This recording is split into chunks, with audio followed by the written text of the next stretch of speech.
The smell of wet cedar and cold coffee always clung to my clothes by the end of a shift.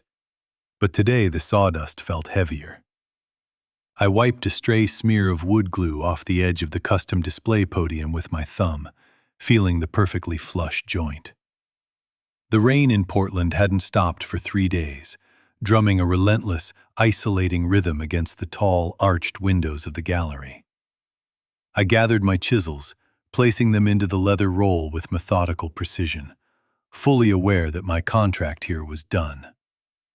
I was just the guy hired to build the fixtures, the son of a woman she used to work with a decade ago, and lingering wasn't in my nature. I zipped my canvas bag shut, the metallic rasp echoing in the empty, high-ceilinged room. The gallery was a shell of fresh white paint and exposed brick, beautiful but freezing because the heating system hadn't been fired up yet.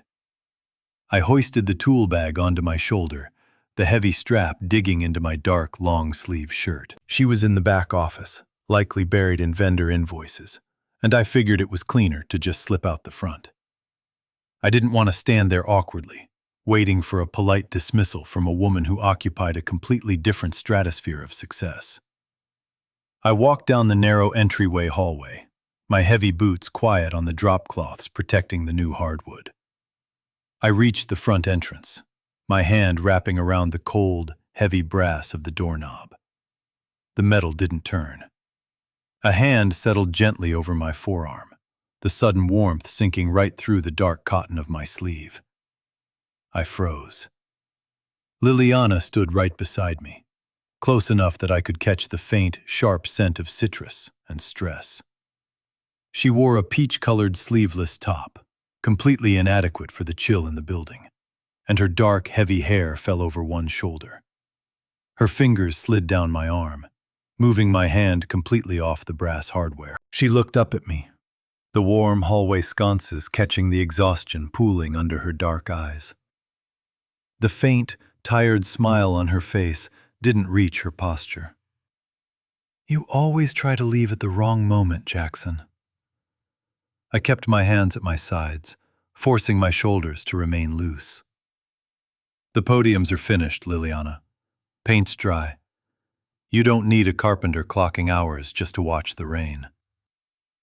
"I don't need a carpenter," she said, her voice dropping a fraction of a decibel. "I need you to look at the load-bearing header in the east storage room." She took a slow, shaky breath, her thumb absently rubbing the side of her own index finger. "The city inspector showed up an hour ago. He flagged the entire span.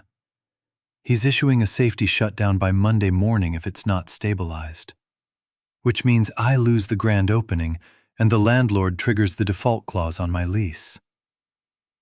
A safety shutdown was a death sentence for a new commercial lease. I didn't ask questions. I dropped my canvas tool bag right there on the drop cloth and turned back toward the rear of the building. She walked beside me, her steps quick and light, the silence between us filled only by the relentless pounding of the storm against the roof. The east storage room was a disaster of exposed drywall and old timber. I pulled a high-lumen flashlight from my belt and hit the ceiling joists with the beam. It didn't take an engineer to see the problem.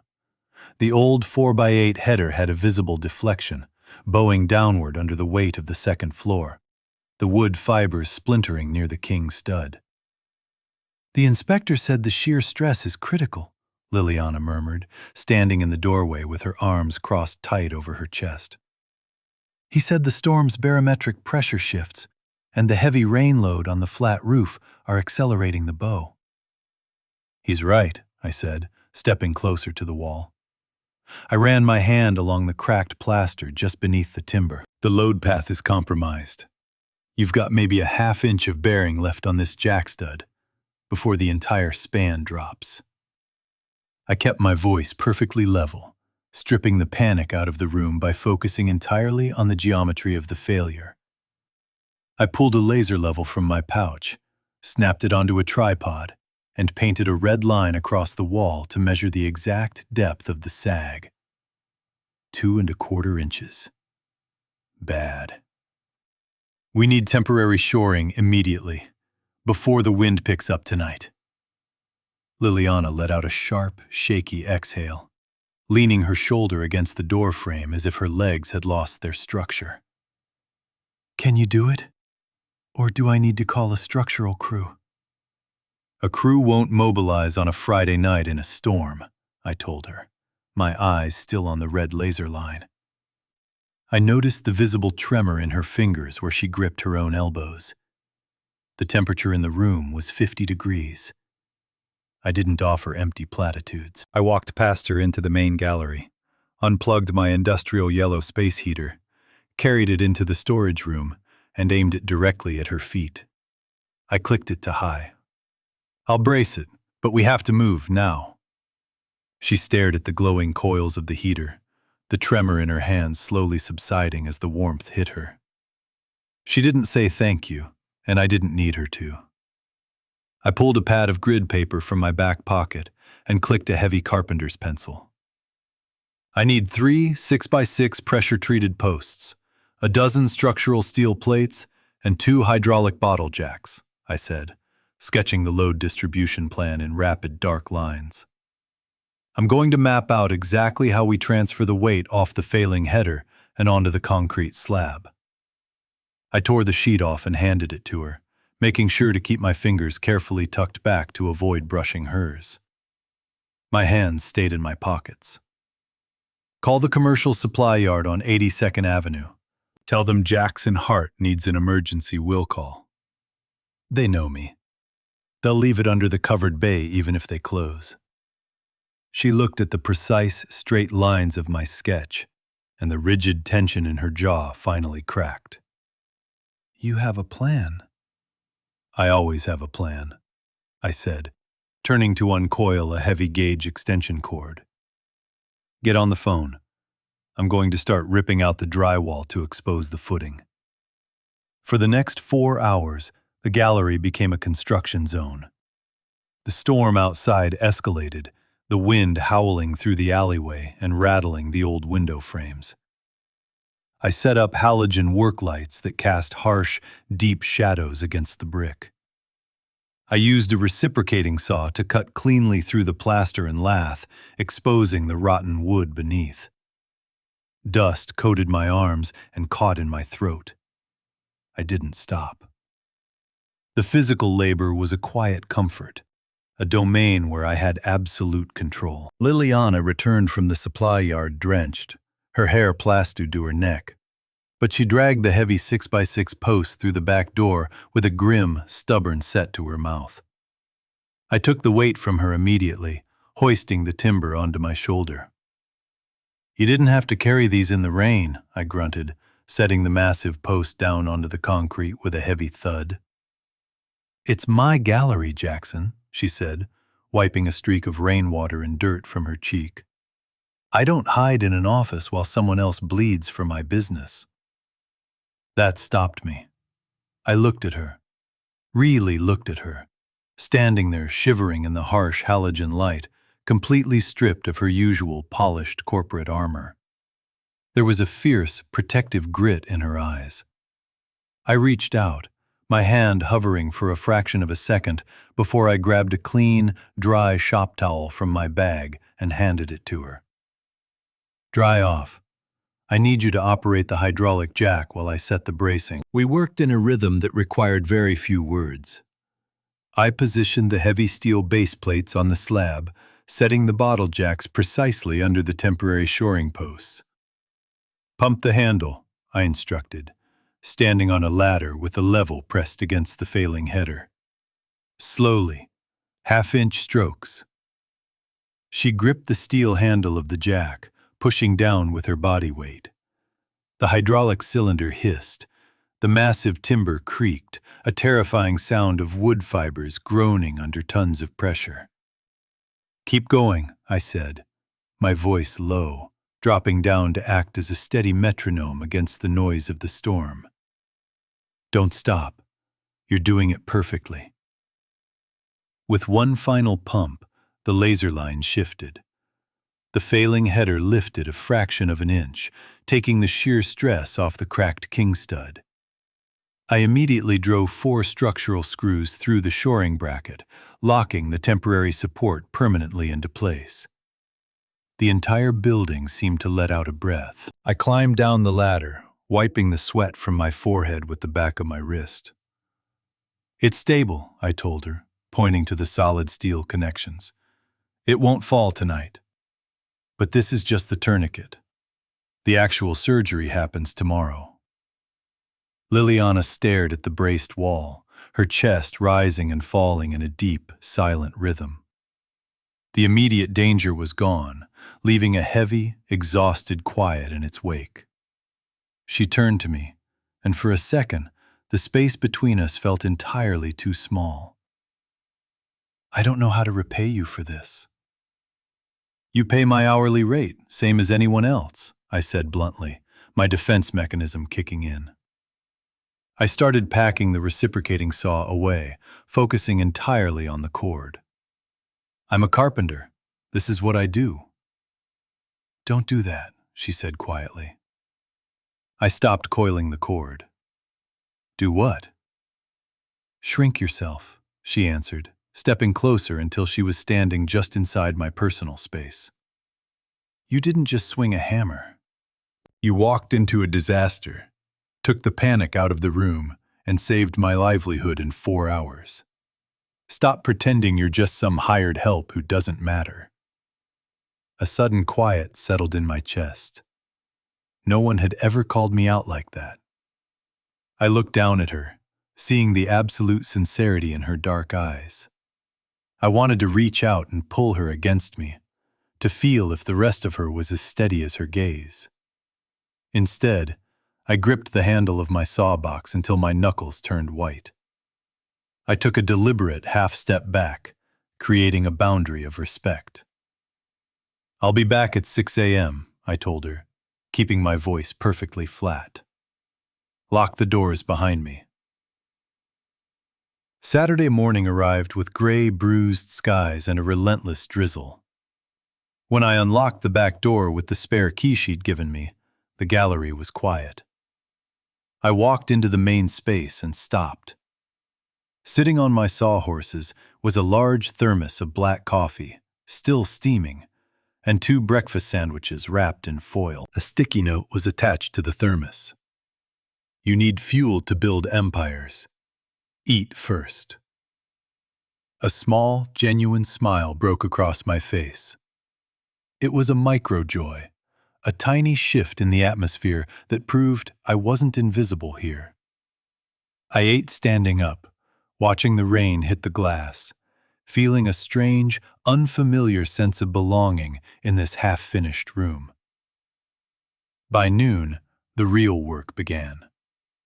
The temporary shoring was holding, but the permanent fix required installing a massive laminated veneer lumber (LVL) beam parallel to the failing header.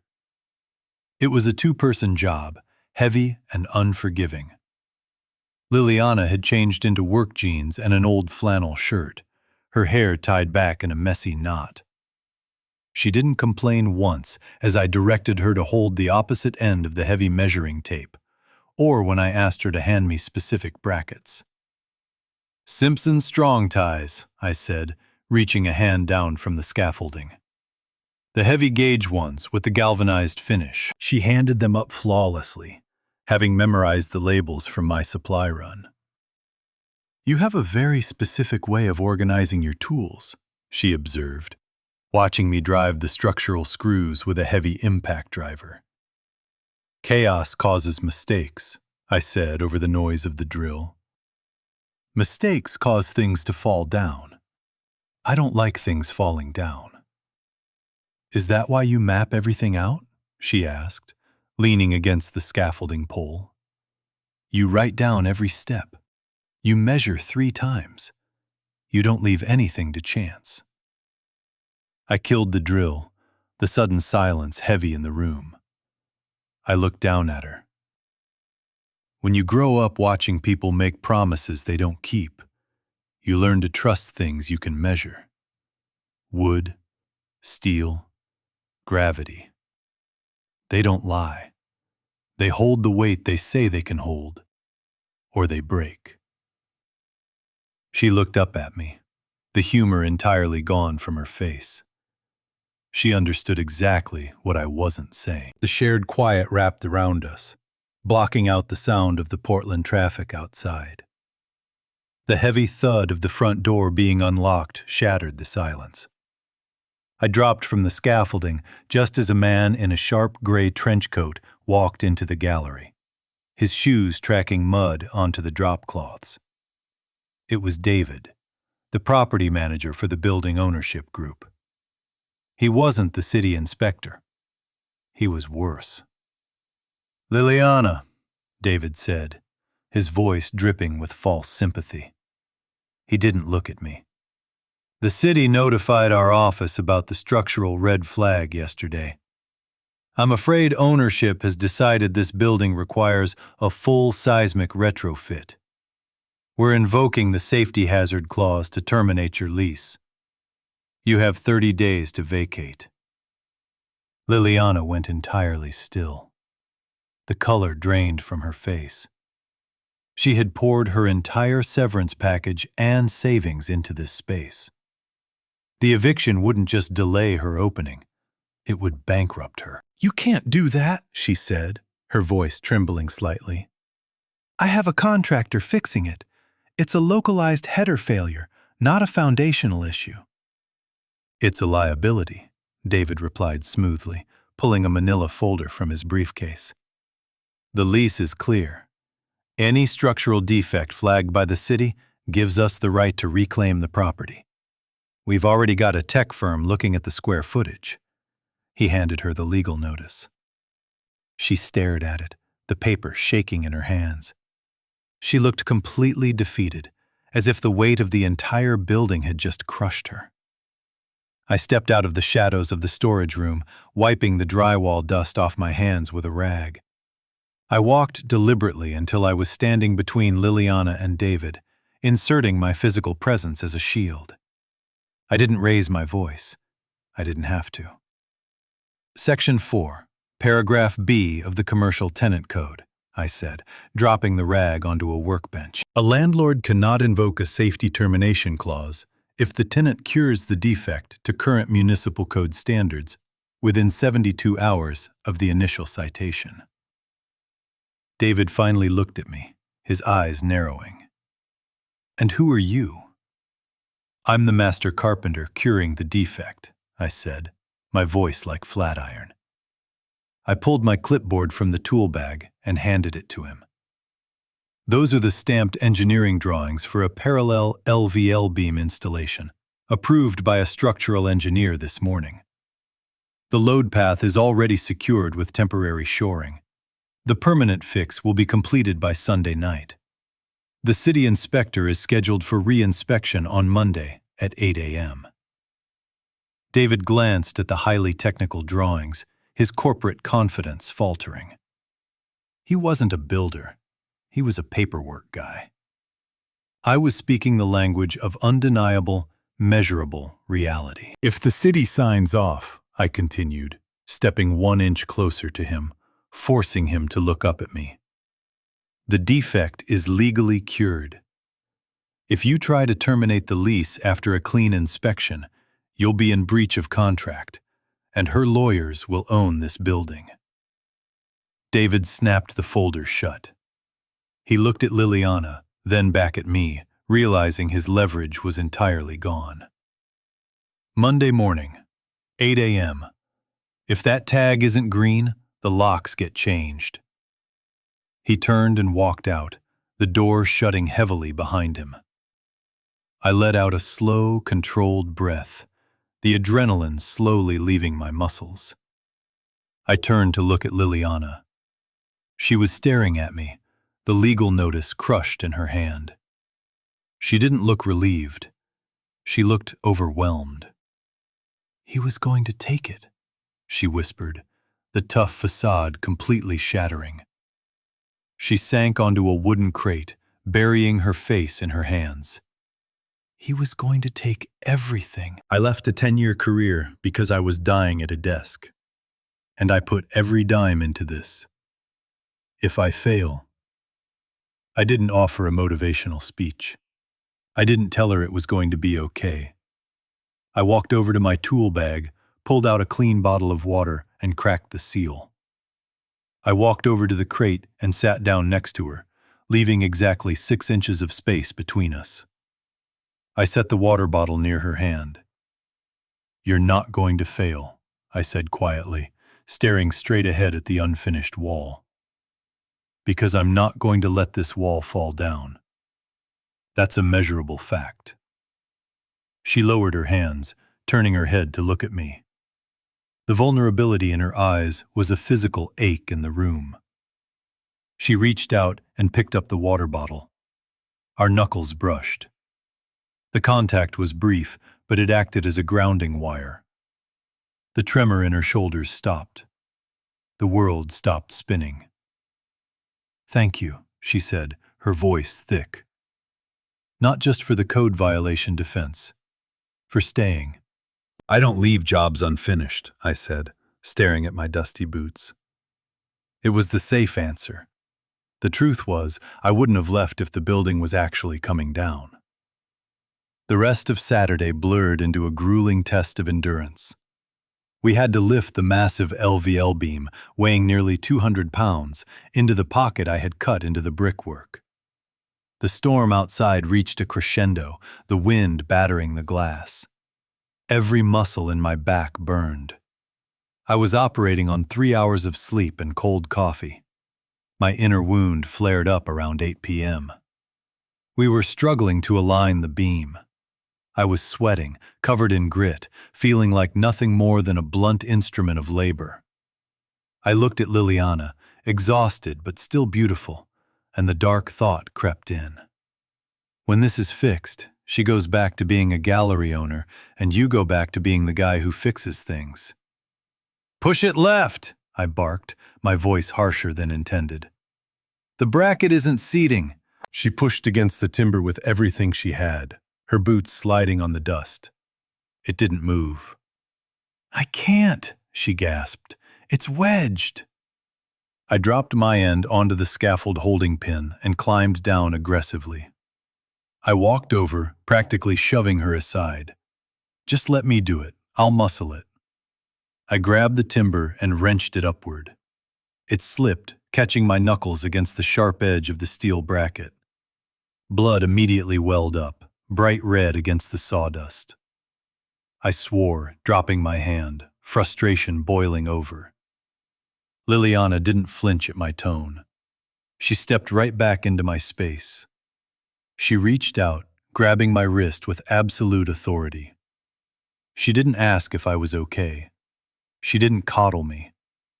She looked at the blood, pulled a clean bandana from her back pocket, and wrapped it tight around my knuckles, tying a sharp, efficient knot.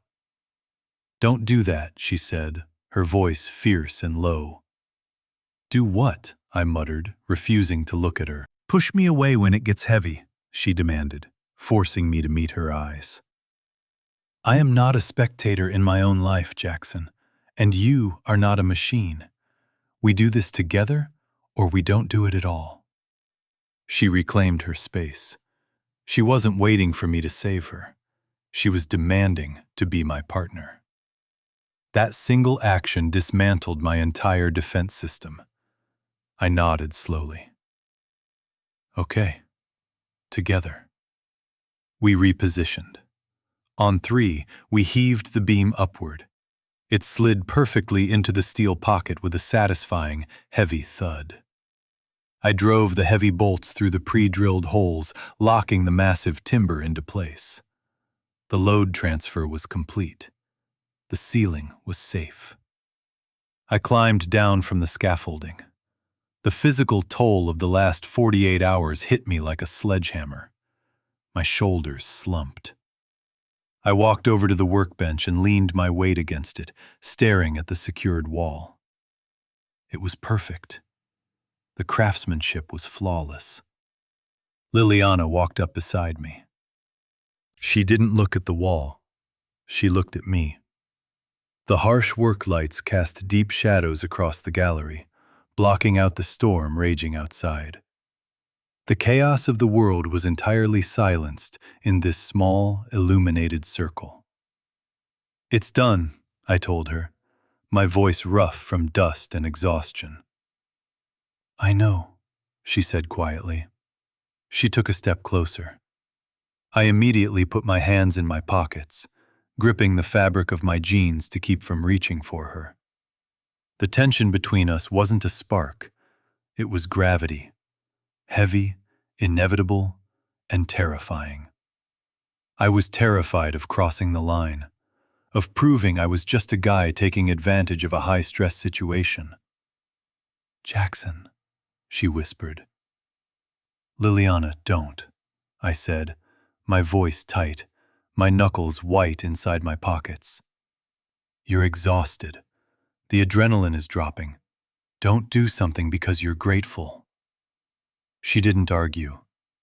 She simply stepped forward, closing the final inch of distance, and rested her forehead gently against my chest. The action bypassed every defense I had. The sudden stillness that settled over me was absolute. The noise of the rain, the pressure of the deadline, the ache in my hands, it all vanished. She wasn't seeking excitement. She was seeking shelter. And she had chosen me as the safe place to rest. I slowly pulled my hands out of my pockets. I didn't grab her. I didn't hold her tight. I simply placed my hands gently on her shoulders, acting as a structural support, letting her lean her weight entirely against me. We stood there in the quiet room for a long time, the physical contact acting as a shield against the rest of the world. When she finally tilted her head up, her eyes were clear and completely certain. There was no hesitation. She didn't say a word, she just waited. I leaned down and kissed her. It wasn't desperate or frantic, it was a destination. It was the feeling of dropping a heavy anchor into calm water after weeks at sea. It felt like finality, like a contract being signed and sealed. The wandering stopped. I felt the profound, heavy relief of coming home. I kept my hands on her shoulders, steadying her, sealing the promise without a single spoken syllable. When I pulled back, the air in the room felt entirely different. The frantic energy was gone, replaced by a deep, quiet peace. "Go home," I told her softly, my thumb brushing a smudge of drywall dust from her cheek. "Sleep. I'll clean up the site and meet you here for the inspection on Monday." She nodded, a small, genuine smile finally reaching her eyes. "Okay." Monday morning arrived with crisp, clear sunlight cutting through the gallery windows. At exactly 8 a.m., the city inspector walked in. He was a veteran with a clipboard and a no-nonsense demeanor. He spent 20 minutes on a ladder, checking the bolting patterns, measuring the deflection, and reviewing the stamped engineering plans I provided. I stood near the back wall, my tools packed, my canvas bag slung over my shoulder. I had done my job. The inspector climbed down and clicked his pen. "Immaculate work," he said to Liliana, signing the green tag and slapping it onto the electrical panel. "Load path is fully restored. The safety shutdown is lifted. You're clear to open." Liliana let out a breath she looked like she'd been holding for 3 days. David, the property manager, stood near the front door, looking distinctly displeased. He saw the green tag, gave a curt nod, and walked out without a word. The threat was permanently dead. The inspector left. The gallery was quiet again. I adjusted the strap of my tool bag. "I'll email you the final invoice," I said, keeping my voice professional. The job was over. The crisis was averted. It was time for me to fade back into the background. I turned toward the back door. "Jackson." I stopped. I didn't turn around. "Where are you going?" Liliana asked, her voice carrying across the empty room. "The job is finished," I said to the door frame. I heard her footsteps approach. She walked right past me, moved to the heavy back door, and placed her hand flat against the wood, blocking my exit. She looked up at me, wearing a sharp, tailored blazer, completely back in her element as a business owner. But her eyes were soft. "I had a lawyer draw this up yesterday," she said, pulling a folded legal document from her blazer pocket. She held it out to me. I frowned, taking the paper. I unfolded it. It wasn't a check. It was a permanent retainer agreement. It listed my company as the exclusive facility manager and build partner for the gallery, guaranteeing a monthly fee and full creative control over future installations. "I don't need a handyman," Liliana said, her voice steady and public, echoing clearly in the large space. "I need a partner. Someone who doesn't run when the roof threatens to cave in. Someone who builds things meant to last." I stared at the contract. It was a tangible, legally binding declaration of my value. She wasn't just thanking me. She was weaving me into the foundation of her life. I looked up from the paper. "You're sure?" She reached out, her fingers finding my hand. She didn't pull me. She just waited for me to grip back. "I've never been more sure of anything," she said. I looked at her hand in mine, feeling the solid, undeniable reality of it. I pulled a pen from my pocket, uncapped it, and signed my name on the bottom line. I handed the paper back to her, the final piece of the structure locking perfectly into place. I learned that you don't have to shrink yourself or hide your hands to be worthy of standing beside someone incredible. Real partnership isn't about being perfectly polished. It's about who stays in the room when the walls start shaking, and who helps you build it back stronger. Please like and subscribe so we can share more stories like this.